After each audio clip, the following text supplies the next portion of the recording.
Hey, this is Larry Gonzales with your housing market update. I'm coming to you today from my office. There's not a lot going on in the market. This is a very quiet news week with regards to interest rates and housing. The big news is coming out next week, and that is the Consumer Price Index, which is one of the key inflation reports that we get, and also a Producer Price Index, which is a wholesale inflation report.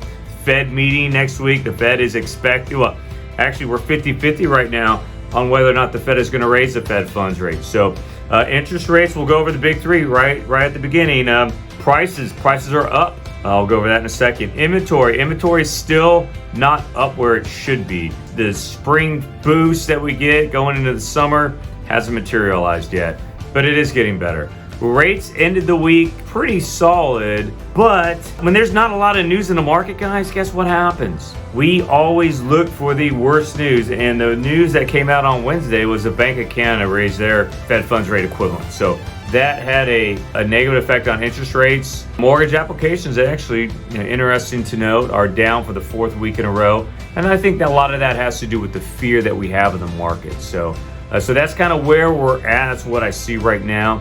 But let's get into the big news, and that is the May Honolulu Board of Realtors Housing Market Report that came out.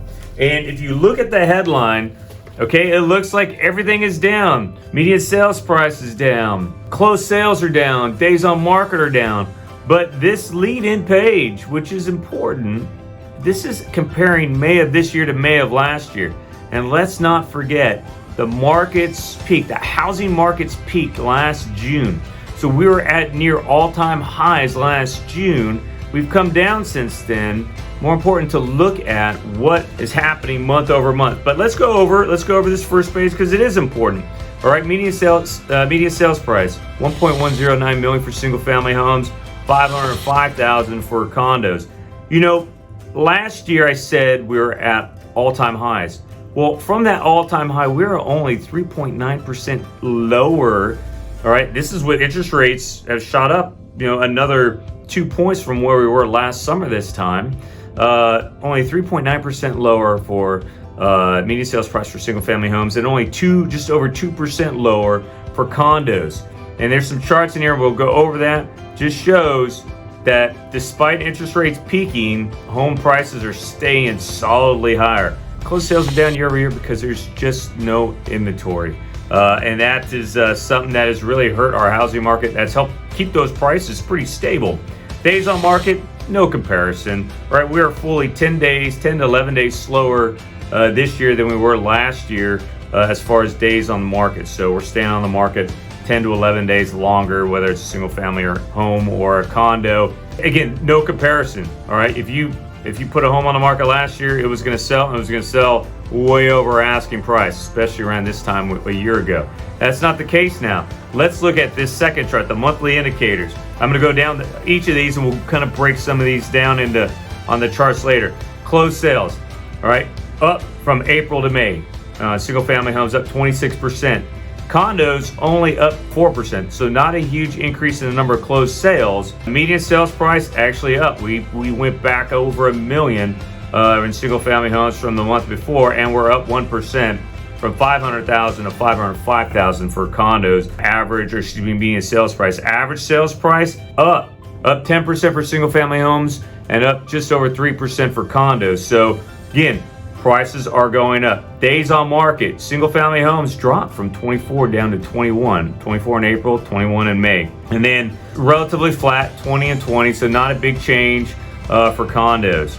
New listings are up. Yeah, we're way down year over year. Got it. Last year was a different year. Last year is an anomaly. It was good depending on who you were. But new listings are going up, and that's a good thing. Actually, new listings are highest in the Ewa Plain. Ewa Plain high, and then also you're seeing a big increase in Kailua condo listings going up. So a couple things to point out there. Pending sales are down. Pending sales down for single family homes almost 5%, and just up right around 15%, just over 16, almost 16% up for condos pending sales. And those are homes that are in contract or in escrow. Active inventory, again, This is the time of the year when homes are going on the market. They're not going on the market right now. Active inventory only up 1.5% for single family homes and actually down for condos. All right, so we're seeing fewer condos go on the market. But not by much, but still you expect to see the increase. And I'll show you a chart here that kind of just shows really kind of how flatlining we are. Months of supply, active inventory, really not much change month over month, but it is going up, and that is a good thing. So the monthly indicators are really what are important to us. It shows the trajectory of our economy, with regards to the housing market. Let's look at some of the graphs. Let's look at closed sales. All right, every year going from January through the spring through May, you typically see a higher rate of closed sales. The line is a lot higher, closer to up.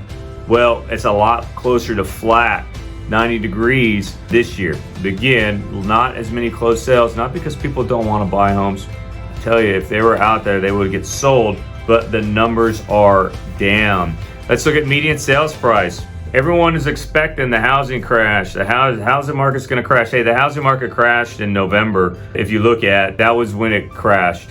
That's when you saw the biggest decrease in the median sales price.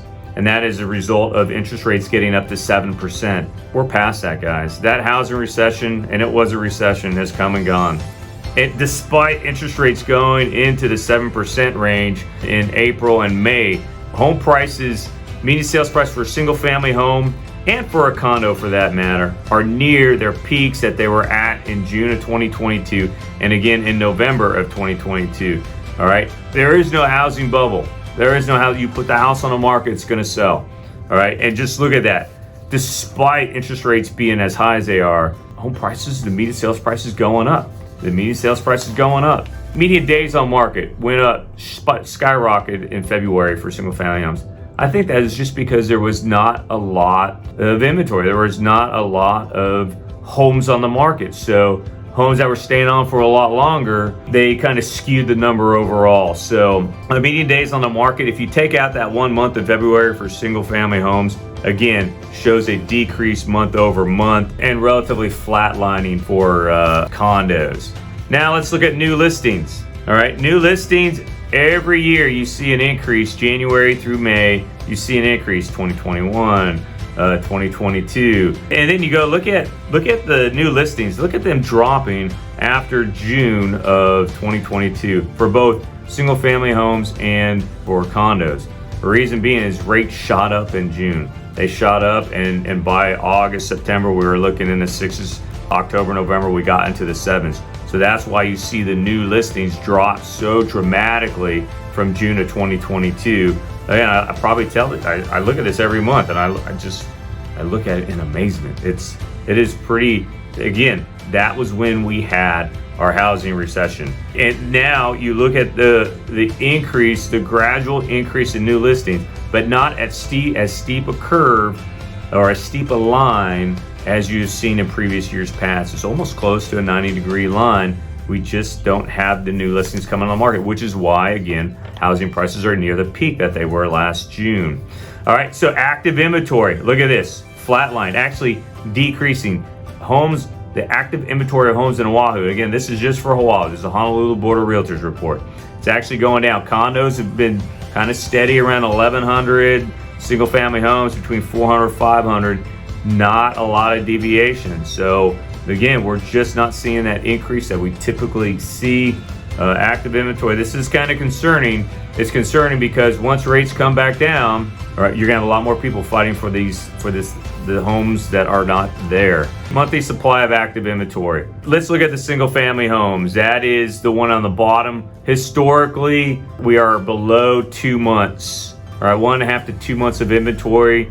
Right now we're at 2.2, so we're kind of about where we are typically with single family homes. But notice months of inventory since COVID have been below 2 for the most part, almost the entire time until rates got to 7%, and now they're starting to come back down a little bit.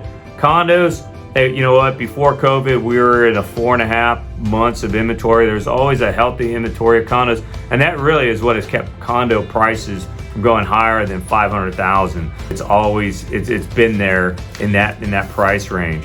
So we're going to need to see this number go up if we want to get back into a buyer's market. I just don't see it happening. I just don't see that supply ever getting there, and builders just certainly aren't building homes fast enough. So let's look at the closed sales. Single family homes, they're going up. It's all to the curve all the way to the right. Single family home sales are going up, but really for the middle of the year, you're usually on the way to peaking. The last time the middle of the year was this low was 2011. We were just coming out of the Great Recession and we started the recovery. Could this be the sign of a new recovery?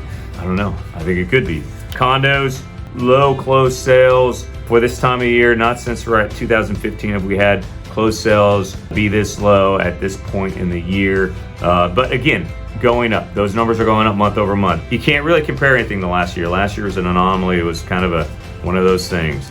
And then finally, let's look at this median sales price. Let's look at the elevator. Let's go from the left to the right, folks. All right, so in the 90s, you kind of flatlined a little bit, all right, to down, but mostly flatline with prices. And then you had a huge swing right before the Great Recession. Housing, that's when, fog a mirror, who get a home, all right, good for you. And home prices shot up. But in Hawaii, did they go down? No, they kind of flatlined. All right, that elevator went up and it didn't really go down. It just kind of hung out on that for a single family home, that $600,000 floor. And for condos in the the $300,000 floor, just kind of hanging out there. And then they started going up. The elevator started going up. And right before COVID, we were at about $800,000 median sales price. And we've shot up. We shot up to over 1 million single family homes. We just came down. All right, we just came down, but we're back up. Again, you look at the past to see what you can, because we can't tell what's on the other side of this chart. But do you really think that median sales prices are going to go down? The elevator, it stays on the same floor for a bit, but ultimately it goes up. And I don't think we're going to go below 1 million and stay below 1 million for any length of time, and certainly not by much. And condos, you're squarely in the 500s. Think you're going to start seeing those numbers go up because there just aren't enough homes. All right, so that's the HBR. That's the HBR report for the month. What do you see there? Prices going up, inventory stagnant, and rates. Well, let's get into rates right now. There's this blog called Calculated Risk, and they had this article that came out, and it's showing a 30-year fixed rate mortgage curve. And this is something that I certainly have watched because this curve, I've been a homeowner since pretty much, this curve starts here, 2010. I bought my first home in 2005. But if you look from 2010 to right before COVID, interest rates were in a range between about 3.25 and 5%. And really only 2018 did they go over 5%. And that was for a very short period of time. The Fed had raised the Fed funds rate. The market said, no, not going to work. And then the Fed funds rate went down, and so did mortgage rates. It wasn't until COVID that we dropped below that 3% line, and we stayed there for a little bit. And then obviously they shot up in 2022 to where we are now. And if you look at, really from, mid to end of 2022, or the second half of 2022, you see interest rates in the 6 to 7% range. So the question is, will we get down back into will we get back below 3%? Probably not. You're going to need some huge catastrophic event for us to get below 3%. I don't see it happening. But hey, it's getting crazy over Russia, Ukraine. Economy is a little unstable. These are things that are out of yours and my control. Don't lose any sleep over it, but those things affect interest rates. Now, will we get into the 3 to 5% range, which is where everybody wants? I'm comfortable with that. Hey, give me a 5% interest rate. We're in business. When is that going to happen? Well, the Fed's goal is to get us to 2% inflation. We are not there yet. Until we see some significant movement on inflation getting down into the 3s, I don't think we're going to get below 5.5%, but that's just me. Is 6 to 7% the new norm? Again, and there are people who are saying that. That's what this report is talking about, 6 to 7% being the new norm. Well, let's take a look at that. Let's dive a little deeper into that. This next chart is a 30-year mortgage, 10-year treasury spread. For much of the past, really decade, the spread between the 10-year treasury and the 30-year fixed rate mortgage has been about 2%. You look at the chart here, there's a small period of time right at COVID where that spread grew, and then it came back down to actually below 2%. And that's so if the 10-year Treasury is at 3%, interest rates would be at 5%. All right, that's if you have a 2% spread. Now, from 2015 to 2022, that's pretty much what we had. But since mid-2022, that spread has gone from 2% to 3%. Okay, and then right now the 10-year Treasury is at 3.75. So if you go up 3%, that's 6.75. The historical, we should be at 5.75 if you look historically, but right now we have a 3% spread. Will this 3% spread or differential, will that maintain, or will we go back down to a 2% spread? Right? Because by all cases, we should be at 5.75% right now. And we've gotten down there, got pretty close on a 30-year fixed rate mortgage over the past couple months, but we haven't been able to stick below 6%. There's two scenarios here that I'm looking at. The first scenario is we get down to 2% inflation without going into a recession. If we do that without going into a recession, there's a good chance that we are not going to get below, I would say, 5.5%. If we get there and we don't have risk, because people are going to be spending money, it's going to be tough. I don't know if we can do that. I don't know if we can get to 2% without going into a recession. Personally, I don't think so. I think if we're going to get to 2%, there's going to be some event that's going to cause us to go in a recession. And it's kind of we're already starting to see it unfold. It's just not going as quick as we maybe expected. But if we have a recession, that 10-year is going to go down, and the 30-year fixed rate mortgage should follow, and maybe we get that spread a little lower while we'll still get inflation down. But I think it's going to take a recession-like event to get us squarely in that 3 to 5% range, and to get the spread between the 10-year and the 30-year, closer to 2%. Certainly not at the 3% spread right now. So for those people who are buying homes right now, and you're in the 6 and 6.5% mortgage rate, are you up a creek? Maybe you did a 2-1 buy down. Well, no, you're not up a creek, because your mortgage rate is going to reset in a year, but in a year we should be somewhere in that 5.5 to 6% range, and you can refinance. And there's a lot of advantages to doing that. If you have a 2-year buy down, well, now you have 2 years to wait for that spread to settle, maybe closer to that 2% range. So, but you know what? You're also going to see, especially in Hawaii, you go back to what I just showed you. Median sales price is going to continue going up. Why? Because we don't have an inventory. So don't sweat the rate. Your first rate's not your last rate. Yep, there is some chance that we may stay in this 6 to 7% range for some time. What that might do for sellers or for buyers, is that might actually help sellers or cause sellers to give incentives to home buyers, especially if the interest rates stay in that 6 to 7% range. That's all I have for you this week. There's a lot of information packed in a short period of time. I hope this was helpful to you. I love it. I love looking at this stuff. And every day I wake up and I get a new surprise. Who would have thunk that the Bank of Canada, Canada, would cause interest rates to go up? But it did, and again, the reason it did that is because there's really not a lot of other news coming out right now. Let's wait until next week. Next week is going to be the market mover. All right. I hope you guys have a great week. Any questions, please don't hesitate to reach out, like, comment, subscribe. Love to hear from you. All right. Aloha.